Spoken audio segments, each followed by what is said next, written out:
ಆತ್ಮೀಯ ಬಂಧುಗಳೇ, ಶ್ರೀಮದ್ ಭಗವದ್ಗೀತಾ ತತ್ವ ವಿವೇಚನಿ ಟೀಕಾ ಅಧ್ಯಾಯ 7 ಜ್ಞಾನ ವಿಜ್ಞಾನ ಯೋಗ.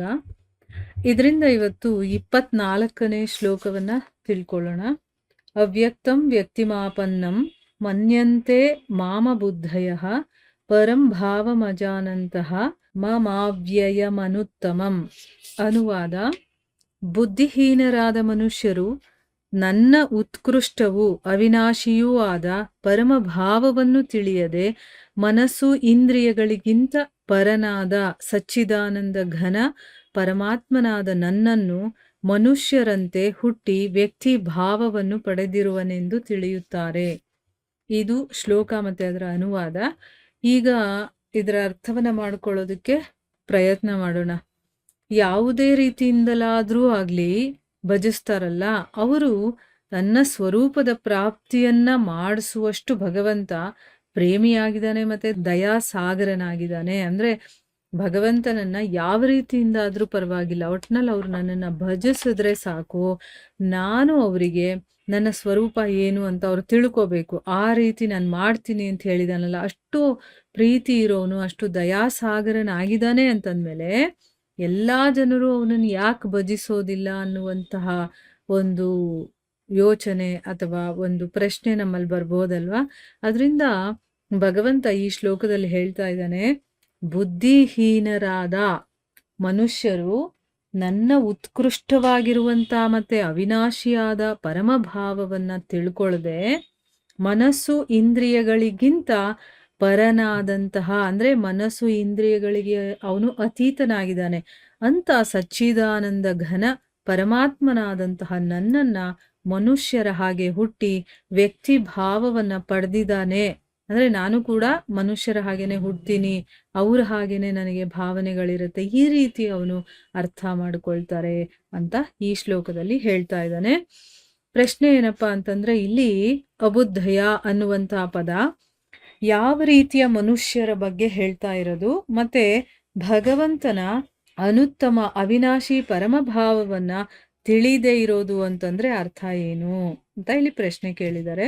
ಉತ್ತರ ಏನು ಅಂತಂದ್ರೆ, ಭಗವಂತನ ಗುಣ, ಪ್ರಭಾವ, ನಾಮ, ಸ್ವರೂಪ ಮತ್ತೆ ಲೀಲೆ ಈ ಯಾವುದರಲ್ಲೂ ಕೂಡ ವಿಶ್ವಾಸನೇ ಇಲ್ಲದೆ ಇರುವ ಹಾಗಿರುವಂತಹ ಮೋಹ ಆವೃತವಾಗಿರುತ್ತಲ್ಲ, ಮತ್ತೆ ಈ ವಿಷಯ ವಿಮೋಹಿತ ಬುದ್ಧಿ ಯಾವಾಗ್ಲೂ ವಿಷಯಗಳಲ್ಲೇ ಮುಳುಗಿರುತ್ತಲ್ಲ, ಅಂತ ಬುದ್ಧಿ ಏನ್ ಮಾಡುತ್ತೆ, ತರ್ಕಜಾಲಗಳಿಂದ ಆ ಬುದ್ಧಿಯಲ್ಲಿ ಯಾವಾಗ್ಲೂ ಕೂಡ ತರ್ಕಗಳೇ ಇರುತ್ತೆ. ಇದು ಹಾಗೆ, ಇದು ಹೇಗೆ, ಇದು ಏನಾಗ್ಬಿಡುತ್ತೆ, ಇದು ನಿಜಾನ ಅಥವಾ ಸುಳ್ಳ, ಹೀಗೆ ಅವ್ರು ಬರೀ ತರ್ಕ ಮಾಡ್ತಾನೆ ಇರ್ತಾರೆ. ಇಂಥ ತರ್ಕಗಳಿಂದ ಆವರಿಸಲ್ಪಟ್ಟಿರುವಂತಹ ಮನುಷ್ಯರನ್ನ ಬುದ್ಧಿಹೀನರು ಅಂತ ಹೇಳೋದು. ಯಾಕಂದ್ರೆ ಅವರು ಯಾವಾಗ್ಲೂ ಮೋಹಕ್ಕೆ ಒಳಗಾಗಿರ್ತಾರೆ, ಮತ್ತೆ ವಿಷಯಾಸಕ್ತಿಗಳಲ್ಲೇ ಮುಳುಗಿರ್ತಾರೆ. ಅದರಿಂದ ಅವ್ರು ಯಾವಾಗ್ಲೂ ತರ್ಕಗಳನ್ನ ಮಾಡ್ತಾ ಇರ್ತಾರೆ ಹೊರತು ಯಾವುದನ್ನು ಅವ್ರು ಒಪ್ಪೋದು ಇಲ್ಲ, ಮತ್ತೆ ಯಾವುದನ್ನು ಅವರು ಫಲನೂ ಮಾಡೋದಿಲ್ಲ. ಅವರಿಗಾಗಿ ಇಲ್ಲಿ ಅಬುದ್ಧಯ ಅನ್ನುವಂತ ಪದಪ್ರಯೋಗವನ್ನ ಮಾಡಿದ್ದಾರೆ. ಇಂತಹ ಜನರ ಬುದ್ಧಿಯಲ್ಲಿ ಎಲ್ಲ ಜಗತ್ತು ಭಗವಂತನ ದ್ವಿವಿಧ ಪ್ರಕೃತಿಗಳ ವಿಸ್ತಾರನೇ ಆಗಿದೆ. ಅಂದ್ರೆ ಈ ಸಮಸ್ತ ಜಗತ್ತು ಕೂಡ ಭಗವಂತನ ದ್ವಿವಿಧ ಪ್ರಕೃತಿಗಳ ವಿಸ್ತಾರ ಆಗಿದೆ. ಮತ್ತೆ ಈ ಎರಡೂ ಪ್ರಕೃತಿಗಳ ಪರಮಾಧಾರವಾಗಿರುವುದರಿಂದ ಭಗವಂತನ ಎಲ್ಲರಿಗಿಂತ ಉತ್ತಮನಾಗಿದ್ದಾನೆ, ಅವನಿಗಿಂತ ಉತ್ತಮ ಬೇರೆ ಯಾರು ಇಲ್ಲವೇ ಇಲ್ಲ ಅನ್ನುವಂಥ ಮಾತು ಅವರಲ್ಲಿ ಬರೋದೇ ಇಲ್ಲ. ಅಂದ್ರೆ ಅವರು ಯೋಚನೆ ಮಾಡೋ ರೀತಿನೇ ಬೇರೆ. ಅವರು ಏನು ಅಂತಂದ್ರೆ, ಇದೆಲ್ಲ ಭಗವಂತನಿಂದಾನೇ ಬಂದಿರುವಂಥದ್ದು, ಅದಕ್ಕೆ ಎರಡು ಪ್ರಕೃತಿಗಳಿಂದ ಇದಾಗಿದೆ. ಪರಮ ಆಧಾರನಾಗಿರೋನು ಭಗವಂತನೇ, ಅವನಿಗಿಂತ ಉತ್ತಮರು ಯಾರು ಇಲ್ಲ ಅನ್ನೋದು ಅವ್ರ ಮನಸ್ಸಲ್ಲಿ ಬರೋದೇ ಇಲ್ಲ.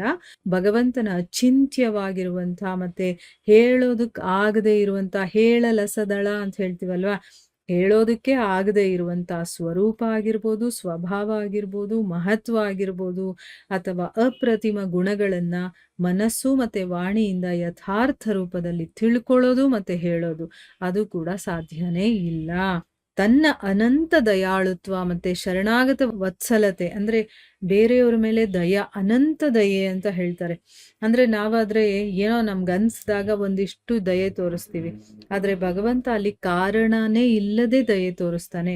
ಮತ್ತೆ ಶರಣಾಗತ ವತ್ಸಲ, ಯಾರು ಅವನಿಗೆ ಶರಣಾಗತಿ ಆಗಿರ್ತಾರೋ ಅವರನ್ನ ತುಂಬಾ ಇಷ್ಟಪಡ್ತಾನೆ. ಆ ಕಾರಣದಿಂದ ಜಗತ್ತಿನ ಪ್ರಾಣಿಗಳಿಗೆ ತನ್ನ ಶರಣಾಗತಿಯ ಆಸರೆಯನ್ನ ಕೊಡೋದಕ್ಕೋಸ್ಕರನೇ ಭಗವಂತ ಏನ್ ಮಾಡ್ತಾನೆ, ತನ್ನ ಅಜನ್ಮ, ಅವಿನಾಶಿ ಮತ್ತೆ ಮಹೇಶ್ವರ ಈ ಸ್ವಭಾವ ಮತ್ತೆ ಸಾಮರ್ಥ್ಯದಿಂದ ನಮ್ಮ ಹಾಗೆ ಅವನು ಹುಟ್ಟೋದಿಲ್ಲ. ಕರ್ಮಗಳ ತಕ್ಕಂಗೆ ನಮಗೆ ದೇಹ ಸಿಗುತ್ತಲ್ಲ, ಹಾಗಲ್ಲ ಭಗವಂತ. ಅಜನ್ಮ, ಅವನು ಯಾವಾಗಲೂ ಜನ್ಮರಹಿತನಾಗಿರುವನು. ಅವಿನಾಶಿ ಅಂದ್ರೆ ನಾಶನೇ ಆಗದೆ ಇರುವನು. ಅವನು ಮಹಾ ಈಶ್ವರ, ಎಲ್ಲರಿಗೂ ಒಡೆಯನಾಗಿರುವನು. ಆ ಸ್ವಭಾವ ಮತ್ತೆ ಸಾಮರ್ಥ್ಯದಿಂದನೇ ಅವನು ಬೇರೆ ಬೇರೆ ರೂಪಗಳಲ್ಲಿ ಪ್ರಕಟನಾಗ್ತಾನೆ. ಮತ್ತೆ ತನ್ನ ಅಲೌಕಿಕವಾದಂತಹ ಲೀಲೆಗಳಿಂದ ಜಗತ್ತಿನ ಪ್ರಾಣಿಗಳನ್ನ ಪರಮಾನಂದದ ಮಹಾನ್ ಪ್ರಶಾಂತ ಮಹಾಸಾಗರದಲ್ಲಿ ಅವನು ಮುಳುಗಿಸ್ಬಿಡ್ತಾನೆ. ಇದೇ ಭಗವಂತನ ನಿತ್ಯ ಅನುತ್ತಮ ಮತ್ತೆ ಪರಮ ಭಾವ ಅಂತ ಹೇಳೋದು. ಹಾಗೆ ಇದನ್ನ ತಿಳಿಯೋದೇ ಅವನ ಅನುತ್ತಮ ಅವಿನಾಶಿ ಪರಮ ಭಾವವನ್ನ ತಿಳಿಯೋದು ಅಂತ ಹೇಳೋದು. ಇದನ್ನೆಲ್ಲ ನಾವು ಯಾವಾಗ ಅರ್ಥ ಮಾಡ್ಕೊಂಡು ತಿಳ್ಕೊಳ್ತೀವೋ ಅದನ್ನ ಅವರು ಹೇಳ್ತಾ ಇರೋದು ಅನುತ್ತಮ ಅವಿನಾಶಿ ಭಾವವನ್ನ ತಿಳ್ಕೊಳ್ಳೋದು ಅಂತ ಅರ್ಥ. ನೋಡಿ, ಇದೆಲ್ಲ ಸ್ವಲ್ಪ ನಾವು ವಿಚಾರ ಮಾಡ್ತಾ ಇರ್ಬೇಕು, ಅವಾಗ ನಮ್ಗೆ ಅರ್ಥ ಆಗುತ್ತೆ. ಇಲ್ಲ ಅಂತಂದ್ರೆ ನಮ್ಗೆ ಅರ್ಥ ಆಗೋದಿಲ್ಲ. ನೋಡಿ, ಇವಾಗ ಯಾರು ಭಗವಂತನನ್ನ ಅವನು ಹೇಗಿದಾನೋ ಹಾಗೆ ಎಲ್ಲರೂ ಎಲ್ಲವನ್ನ ಅರ್ಥ ಮಾಡ್ಕೊಳ್ಳೋದಕ್ಕೆ ಸಾಧ್ಯ ಇಲ್ಲ. ಆದ್ರೆ ಯಾರ ಮನಸ್ಸು, ಬುದ್ಧಿ ಅಥವಾ ಅವ್ರ ವ್ಯವಹಾರ ಆಗಿರ್ಬೋದು ಅದೆಲ್ಲ ಬರೀ ಐಹಿಕದಲ್ಲೇ ಯಾವಾಗ ಜಾಸ್ತಿ ಮುಳುಗಿರುತ್ತೋ ಅವ್ರಿಗಂತೂ ಈ ವಿಚಾರಗಳೆಲ್ಲ ಸ್ವಲ್ಪ ಕೂಡ ತಲೆಗೆ ಹೋಗೋದಿಲ್ಲ, ಮತ್ತೆ ಇದರಲ್ಲಿ ಆಸಕ್ತಿನೂ ಇರೋದಿಲ್ಲ. ಬೇಕಾದ್ರೆ ನಾವು ನಮ್ಮ ಅಕ್ಕಪಕ್ಕ ಇರೋದು, ನಮ್ಮ ಮನೇಲಿರೋರು ಅಂಥವ್ರನ್ನೇ ಕೇಳಿ ನೋಡಿ. ಈ ಥರ ವಿಚಾರಗಳನ್ನ ಹೇಳಿದಾಗ, ಅಯ್ಯೋ ನಂಗೆ ಅರ್ಥ ಆಗಲ್ಲಪ್ಪ, ನನ್ಗೇನು ಹೇಳ್ಬೇಡ ಅಂತ ಹೇಳ್ತಾರೆ. ಯಾಕೆ? ಆ ಮನಸ್ಸು ಅದರಲ್ಲಿ ಅಷ್ಟೊಂದು ಮುಳುಗೋಗಿರತ್ತೆ.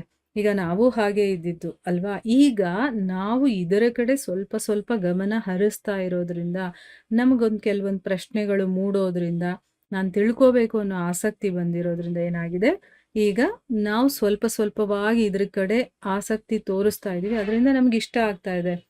ಯಾವಾಗ ಮನಸ್ಸು ಕಂಪ್ಲೀಟ್ ಆಗಿ ಈ ಕಡೆ ವಾಲತ್ತೋ ಅವಾಗ ನಮ್ಗೆ ಇದೆಲ್ಲ ಇನ್ನೂ ಚೆನ್ನಾಗಿ ಅರ್ಥ ಆಗೋದಕ್ಕೆ ಶುರುವಾಗುತ್ತೆ.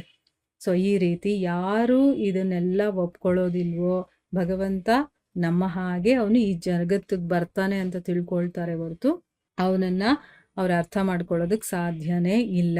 ಸೊ ಯಾವಾಗ ನಮಗೆ ಇವೆಲ್ಲ ಅರ್ಥ ಆಗುತ್ತೋ, ಭಗವಂತ ಈ ರೀತಿ ಅವನು ನಿತ್ಯವಾಗಿರುವಂಥವನು, ಅನುತ್ತಮನಾಗಿರುವಂಥವನು, ಅದು ಮತ್ತೆ ಯಾವಾಗಲೂ ಇರುವಂಥವನು, ಅಜನ್ಮ ಅವಿನಾಶಿ ಅಂತೆಲ್ಲ ನಾವು ಯಾವಾಗ ಅರ್ಥ ಮಾಡ್ಕೊಳ್ತೀವೋ ಅದನ್ನ ಇಲ್ಲಿ ಅನುತ್ತಮ ಅವಿನಾಶಿ ಪರಮ ಭಾವವನ್ನ ತಿಳ್ಕೊಳ್ಳೋದು ಅಂತ ಹೇಳಿರೋದು. ಸೊ ಇಲ್ಲಿಗೆ ನಾವು ನಿಲ್ಸೋಣ. ಹರೇ ಕೃಷ್ಣ.